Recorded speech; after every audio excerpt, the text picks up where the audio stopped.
So ayun po mga sulo, panibagong umaga. Magandang umaga po sa inyo lahat. At kumusta? Ako po nandito sa bukid kung saan nakalagay yung ating mga alaga kambing. So tutok po ako dito sa alaga nating kambing mga sulo. Kasi nga ay andyan pa rin yung ulan, hindi umaalis. At natapos ko na palang ilabas yung mga matatanda na kambing. Ayan. Yun. Doon, kinalat ko sila dito lang sa malapit. Tapos babalikan ko na lang mamaya ito para ilipat na naman ang ibang pwesto. Nandun sa baba yung iba. Tapos yung mga naiwan, pala hindi pala sila babalik yata ngayon. Gawa ng linggo nga pala ngayon. So maghakot nga pala dito ay si Order. I-ano niya, sakay sa kalesa. Kalabaw. Dahil mabigat. So natapos ko na mga sulo na kumpayan din yung ating mga alagang kambing din ng mga bata. At siguro naman po kahit mamayang hapon hindi nila maubos ito. Ano, kabilaan.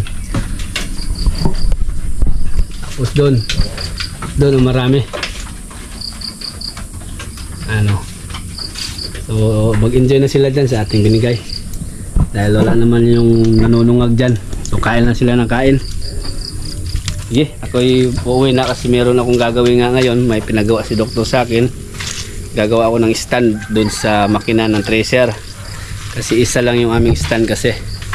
So hindi na namin tanggalin yung stand doon sa traktor o sa kuliglig, yung pinaglagyan ng makina. So gagawa na lang ako ng panibago. So bumili na lang ako ng angle bar na ritaso sa junk shop para yun ang aking gagawin, patungan sa makina kasi malapit na po kaming mag-ani ng palay mga sulo. Kailangan i-prepare ko na yun. So ngayong araw ang aking schedule na ang sarap na pagkain nila. Preskong presko. Ano ito? Ipil at saka aratilis, saka yung hindi ko alam kung anong tawag doon sa puno na yun, sanga. Ito kinakainin nila ito. Kahit maghapon din hindi nila maubos dahil mga bata pa sila. Sige, ay magsisimba pa kami. Ang araw nga ng linggo ngayon, simba tayo. So, inuna ko muna itong kambing kasi yung kambing ang maselan talaga, lalo na sa tag-ulan. Yes, yung iba nandun na labas po, pero nakatali yan mga sulo kasi hindi itali kasi yung mga ano dyan, may mga garden dyan idinikit sa ating kambingan. Meron pa dito nilinisan pa, damnan daw nila to, damnan daw nila. Kaya kailangan na tayo ang mag-adjust, tayo ang ano, kaya nakatali na yan, wala nang gala-gala, hindi katulad noon nga pray lang sila kahit saan sila pupunta mga sulo. Pero ngayon ay kailangan na nating i-safety yung ating mga alaga. So, nakatali naman yan lahat. So, yung mga kalabaw lipat ko na lang yan. Mabilis lang naman yung mga kalabaw at baka lipat-lipat lang. Ito lang kasi kailangan kumpayan. Hindi rin pwedeng ano, ipuro na lang feeds, mamamulubi. Ano lang, back up lang yung feeds. Pinakamin talaga nilang kinakain, damo talaga. So kailangan pumunta dito na maaga para makapagkumpay. Marami naman makuhang ano, kumpay dito sa paligid lang. Hindi pa nga ako gumawa dito mga silo. Ang inuna ko dun sa malalayo. Tapos ito pang ano na lang ito kung talagang emergency. Dito na tayo kukuha sa malapit. Okay, uwi na kayo, mag-almusal pa tapos magsimba. At yun nga, gagawa ng ano, stand. I-welding ko. Okay, malapit na po ang sumapit na tag-ani ng palay. Kaso balita nga po pala mo dito, mukhang malulugi na naman yata yung mga rice farmers natin, yung pangbenta ba, kasi bumaba yata ang kilo dito sa palay. Sabi ni Renato 15 daw. Yun yung mahirap mga kasuelo. Hindi makabawi yung mga rice farmers kapag ganyan yung presyo ng palay. 15 na lang ang kilo. Sana hindi kahit 19 man lang. Kawawa kami mga magpapalay kapag ganyan yung presyo. Mahal yung abono, mahal yung mga medisina. Hindi naman hihingi yung mga medisina sa bilihan. Grabe naman. Kinakabahan kami mga kasuelo sa presyo na yan kasi lugi kami. Yan ang aming sa tropa ibebenta kasi namin, tapos gagawing pera para paghati-hatian or ibili ng baboy. Yan ang paghati-hatian. Pero kapag ganyan ang presyo, pagdesisyonin ko yung tropa, pwede namang bigasin na lang namin, bilad na lang namin tsaka bigasin kung ganyan ang presyo. 15. Yan ang balita po dito. So sana tataas pa yan kapag dating talaga ng anihan. Sige, ako'y uwi na po mga kasuelo.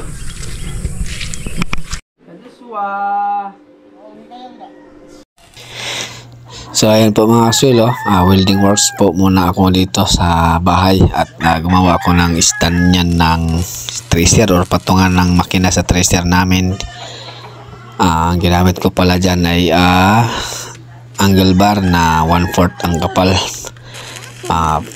Ipinagdikit ko lang yung dalawang angle bar para yan ang patungan sa makina. Tapos bubutasan na lang yan para doon sa bolt or tornilyo. So welder muna tayo ngayon mga kasuelo.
Kawawa si Ande, naunahan ni Lising.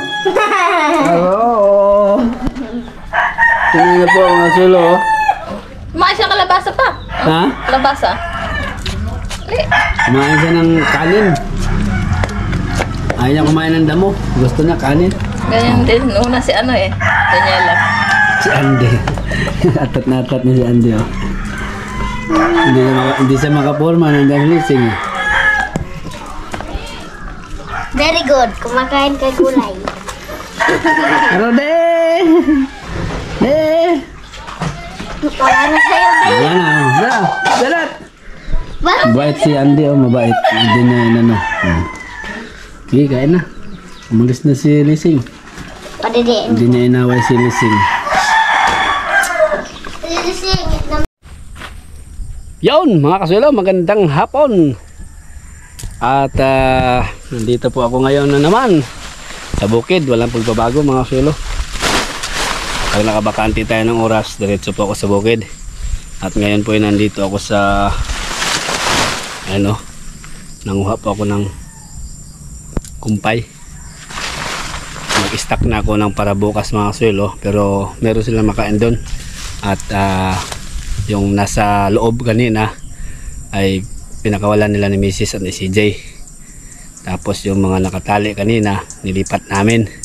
Ngayon bumiyahe ako din para manguha ng kumpay, dahon ng aratilis. Yan, marami pang kukunin dyan. Ayan, tapos ito dahon ng aratilis, itong nasa ilalim puno. Tapos pinatungan ko ng dahon ng yung binunga. Ito para bukas po ito mga suelo. Nag-stack ako kasi bukas officer of the day ako ngayon, bukas Lunes. So walang mag-ano sa mga alaga namin. Pupuntahan ko na lang bukas ng umaga para mapakain ito at maipastol yung iba. Kasi bukas din ang libing ng aming namayapang kaibigan. So hindi rin makapag si Mrs. kasi makipaglibing sila. Siyempre kaibigan din ni Mrs. kasi yung asawa ng aking kaibigan din. Lagi nang kasama sa home prayer. So wala nga pong home prayer nila bukas Lunes kasi makipaglibing lahat yung mga kasama ni Mrs. So kaya po nag-stock po ako dito mga silo ng pagkain para bukas ito, para kung hapon naman ako makabalik okay lang kasi meron silang sapat na pagkain. So ang dami niyan mga silo, puno-puno yun. Siniksik ko yung basket, inapakan ko, tsaka pinatungan ko pa ng dahon ng binunga. Sige, continue ko pa mga mamotol mga silo. Ang dami din ang dami akong pwedeng putulin. Yan, hindi ko pa nga naubos ito. Ang kapal ng gustong gusto din ito ng mga kambing. Meron pa yan, yung dahon na yan. Yan, kinakain din yan mga yan. Sige, ikamada ko muna ito.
Hingal lang konti mga silo.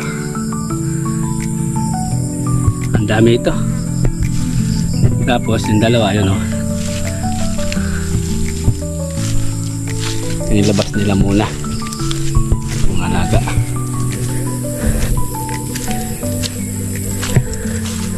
Yan o.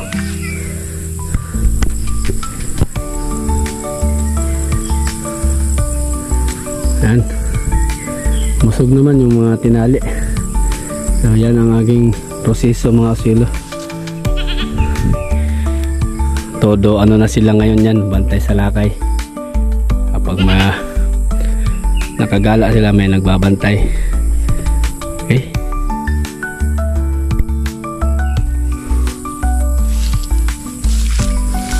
So dadagdagan pa daw nila itong kinuha nila dito ang dumi ng kambing. Tapos ang maghahakot nito si Roger. Oh, nakita yung aking kumpay kasi. Sige. Itabi ko lang muna yon, tapos babalik pa ako para bukas kahit maghapon ako hindi makabalik dito kasi nga duty ako maghapon. Tapos meron pa tayong makipaglibing pa. Yung si Mrs. hindi rin makapunta dito. Ay makipaglibing din sila. Yung ating mga alaga mga swilo.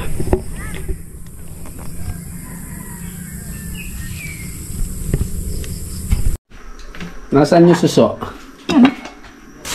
Ito yung aming ulam ngayong gabi mga swilo. Natiktik na to or nakuha na ng puwet ba. Tapos lagyan namin ng kalabasa. Hindi kami nakakuha ng gabi, so kalabasa na namin ihalo. So ayan po mga kasuelo, magigisa na tayo na ito ng mga rekado para sa ating lulutuing ginataang suso na may kalabasa. So hindi nga po pala ako nakakuha ng laing dahil ginabi na kami ni Mrs. na umuwi. Binabala ko talaga na laing yung aking ipagsaw dito sa ating lulutuin na susong pilipit. Nung kinuha natin nung isang araw, nakaano na ito, nakasuka na ito mga kasuelo. Yan, tsaka pinakahugas na namin ito at ginisa ko na lang po yan yung bawang sibuyas at luya at siyempre pinalagyan natin ng luyang dilaw at saka tanlad para dagdag aroma at papatanggal langsa. So gigisa ko lang po yan mga kasuelo at saka natin lagyan ng gata at lagyan natin ng kakalabasa. Yan ang aming simpleng ulam sa hapunan galing sa kalikasan. Tara po tayo mga kasuelo at samahan niyo po ako sa pagluluto ng aming mauulam sa hapunan. So ano lang ito, kung ano lang ang meron na dyan sa kusina, yan lang po yung aking ipinagsahog. Tara, let's go, luto tayo.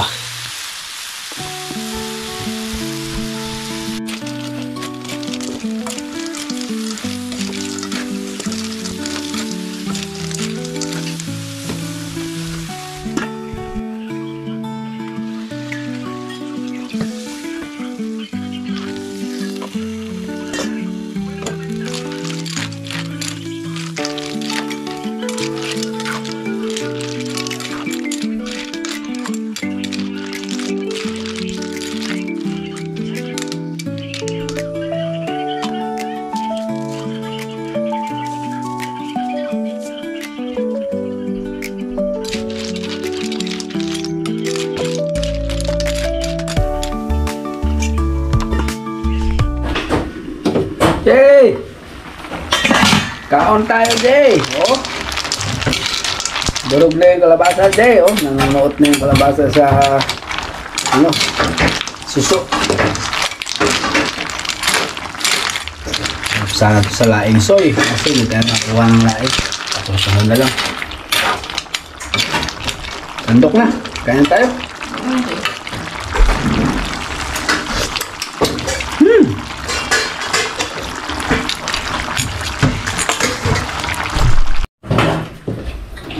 Kaon na! Kain tayo. Kain tayo mga kasuelo. Kalma.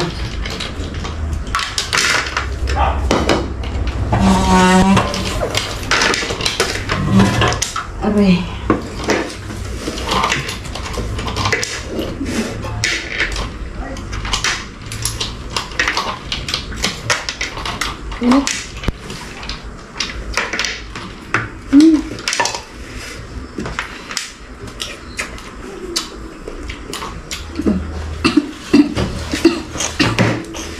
Grabe. Ito na ganun. Nakalimot mo kumuha. Ako na eh. Kamuha pag otro. Bakit? Hindi mo pinaano. Putol. Sa una siguro yan.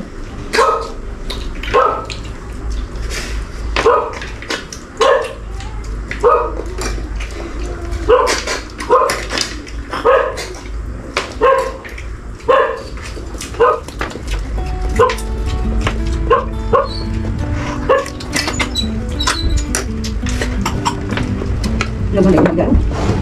Bo.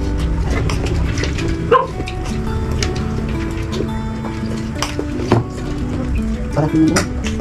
Ito sa utan. Wala siya.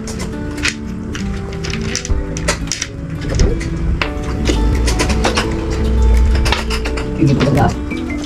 Agas. Ada tumunog eh. Ito, patay. Patay. Hindi ko magluto sila. Pati wala naman tayo eh. Ano ko? Marami mo sila. Dahil kamaling ka.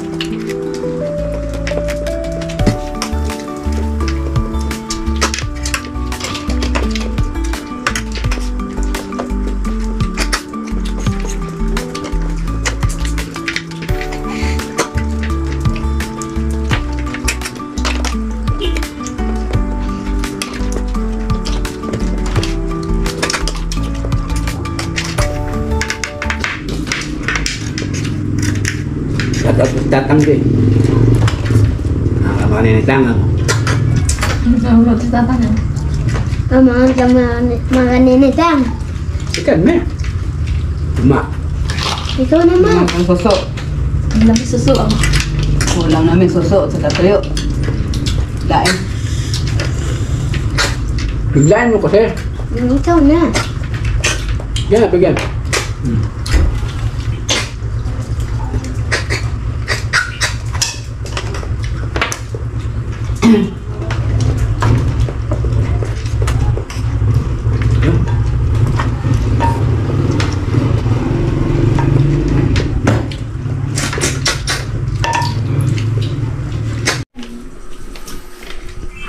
Tapos na kami kumain. Ang nagwagi si Mrs. Simot.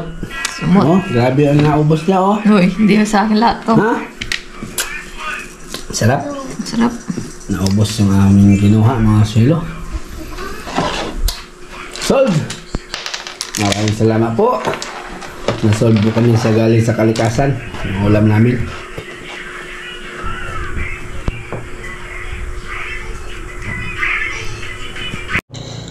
So ayan po mga swelo, panibagong umaga na naman po, kinabukasan ay nandito po ako sa machine shop. Dito ko po dinala yung sinimbol ko na stand ng tracer para palagyan ng butas ni tatay kasi hindi ubra yung aking gamit doon sa bahay kasi nga makapal yung angle bar na ating ginamit, kaya dinala natin dito sa machine. Si tatay na bala magbubutas dyan para doon nilusot yung mga tornilyo, mga bolt. So tinulungan din natin si tatay dito, taga buhos ng tubig kapag binubutasan niya yung bakal. So ayan yung pwesto niya mga swelo.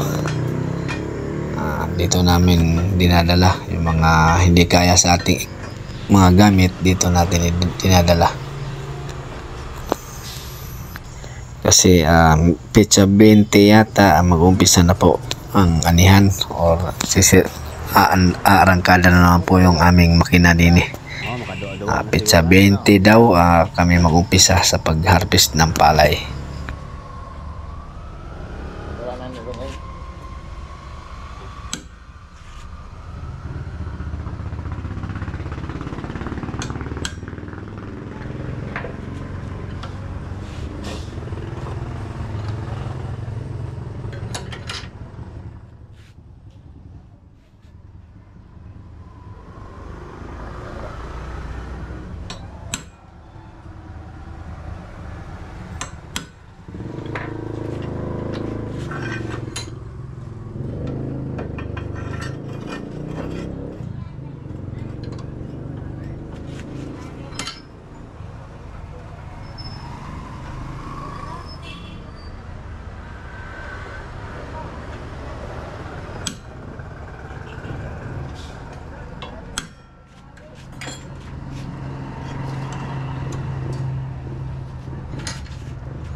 Yan mga sulo, update tayo ni Maribik at Big Big. Papunta na tayo doon sa kanila. At meron akong bit-bit ditong gamot. Pamurga at pang vitamins sa kanilang dalawa. Purga ko na sila kasi 1 month na si Big Big ngayong araw. So ito na sila. Ayan o. Update ni Big Big at ni Maribik.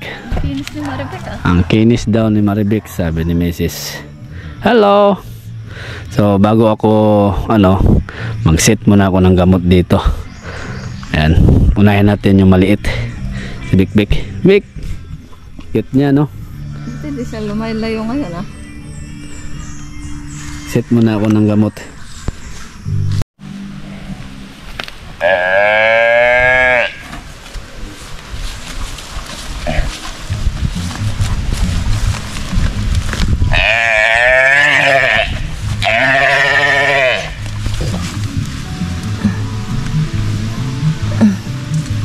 Sabi ka. Baka siya. Ikaw di, hawakan mo di.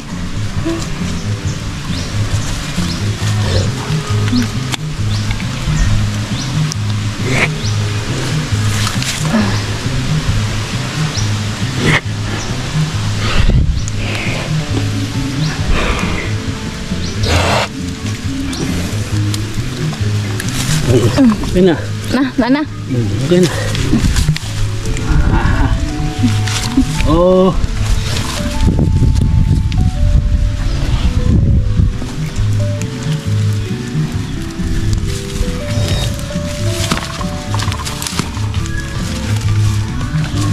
Ayun di. Hadi.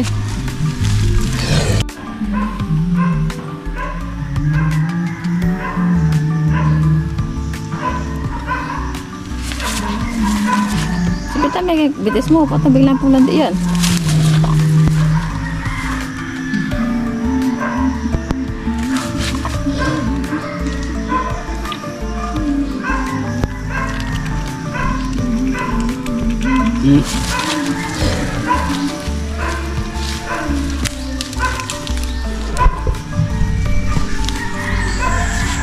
Tapos Maribik naman natin pupurgahin. Inihian ako ni Ikaw umihi. Maribik. Ikaw. Maribik. Oh. Tapos si Maribik naman ating babanatan.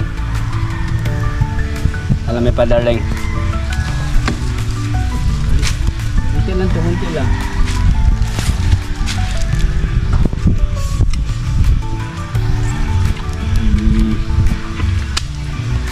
Okay, isa pa. Isang karga pa.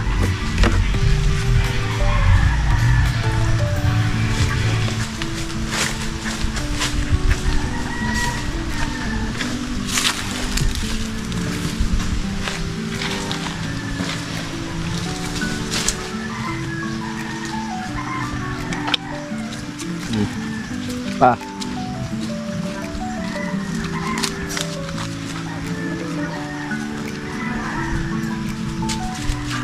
Wala na, ubos na ito. Ubos na! Nasaan yung isang karton? Diyan naman. Ito, ano ito? 100 plus na ito. Magbasin.